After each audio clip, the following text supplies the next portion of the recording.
আজকের মঙ্গল সমাচার লূক 11 অধ্যায় 5 থেকে 13 পদ।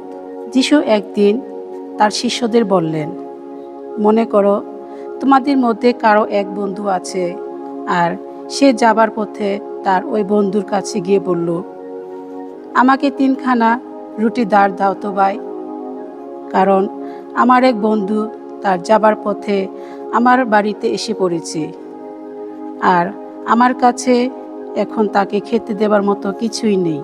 এবার মনে করো ওই বন্ধুটি ভিতর থেকে তখন জবাব দিল, আমাকে বিরক্ত করো না, দরজা এখন বন্ধ, ছেলে মেয়েদের নিয়ে আমি শুয়ে আছি, আমি এখন উঠে গিয়ে তোমাকে কিছুই দিতে পারবো না। যিশু বললেন, আমি তোমাদের বলছি, লোকটা যদি বন্ধুত্বের খাতিরে উঠে তাকে কিছু নাও দেয়, তবুও অন্তত বন্ধুর পীড়াপিড়ির জন্যে সে উঠে তার যা কিছু দরকার তাই দিয়ে দেবেই। আমি তাই তোমাদের বলছি, তোমরা চাও তোমাদের দেওয়া হবে, খোঁজো তোমরা খুঁজে পাবে, দরজায় ঘা দাও, তোমাদের জন্যে দরজাটি খুলে দেওয়া হবে।